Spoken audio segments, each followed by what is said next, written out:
Hello সবাই কেমন আছেন? আজকের দিনটা আমার জন্য খুবই স্পেশাল। ফাইনালি আমি আমার পছন্দের ফোন আইফোন 16 প্রো ম্যাক্সটা কিনেই ফেললাম। অনেক দিন ধরে এটার জন্য সেভিংস করতেছিলাম, প্ল্যান প্রোগ্রাম করতেছিলাম। আসলে এটা যে কিনতে পারবো আমার কাছে মনেই হয় নাই।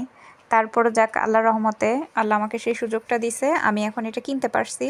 আমি আসলে আমার খুশি বলে বুঝাইতে পারবো না কতটা ভাল লাগছে। আমি ড্রাইভ করে গেছিলাম দোকান থেকে কেনার জন্য। দোকান থেকে কিনে এখন আমি আবার বাসার দিকে রওনা দিব।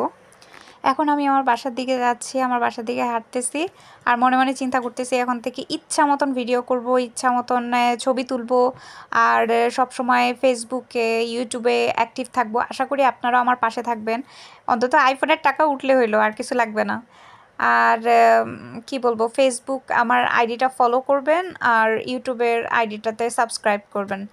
আর আমার একটা গ্রুপ আছে, এটা জানেন অবশ্যই, স্পেন বাংলাদেশি প্রবাসী একটা গ্রুপ আছে আমার ফেসবুকে। তো আশা করি সবাই আমার সাথে থাকবেন। এখন আমি বাসার দিকে হাঁটতেছি আস্তে আস্তে, যে বাসায় যেয়ে আনবক্সিং ভিডিওটা করব। এখন আমি চলে আসছি বাসায়। বাসায় এসে এখন আইফোনটা আসলে খুলে দেখব যে এটার ভিতরে কি কি আছে। এটার ভিতরে ফার্স্টে পাইছি একটা চার্জার কেবল। এটার যে চার্জার থাকে না সাথে, আমি সারা জীবন অ্যান্ড্রয়েড ফোন ইউজ করছি, আমার কোনো আইডিয়া ছিল না। এরপর এটার যে পাতলা কাগজ একটা আবরণ আছে, আচ্ছা আমি এটা চিন্তা করছিলাম কোন সাইড দিয়ে খুলে, পরে দেখি এখান থেকে টান দিয়ে খুলে। আমার মেয়ে আমাকে বলছিল, এই জন্য আমি বুঝতে পারছি। তো যাই হোক, থ্যাঙ্কস টু এলমা। এখন আমি যেটা করব, ফার্স্টে হচ্ছে চার্জার কিনতে হবে, এটার প্রোটেক্টর কিনতে হবে। তো যেহেতু এটা আমার মানে খুব কষ্ট করে কেনা ফোন, দৌড় দিয়ে গেলাম একটা ইয়াতে, একটা চাইনিজ শপে। ওদের চাইনিজ শপ, এটা অনেক বড় একটা চাইনিজ শপ ছিল, মোবাইল ফোনের একটা শপ। ওরা এত সুন্দর করে প্রোটেক্টরগুলো লাগাই দিল।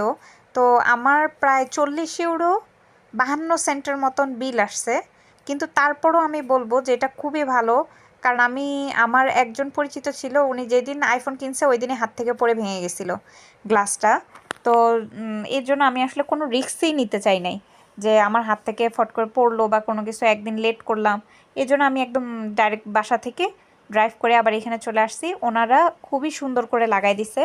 আপনারা এখানে দেখতে পারতেছেন যে কিভাবে লাগাই দিতেছে ছেলেটা।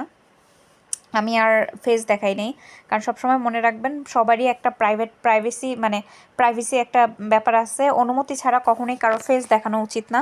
এজন্য আমিও এখানে কোনো ফেস দেখাইতেছি না। তো আপনারা দেখতেছেন সেটা কিভাবে লাগাই দিতেছে। আমার কাছে আসলে লাগানোর প্রসেসটা, যে ইয়েটা সুন্দর করে ক্লিন করে যে লাগাই দিতেছে, আমার কাছে খুবই ভালো লাগছে। আমি এই সময়টা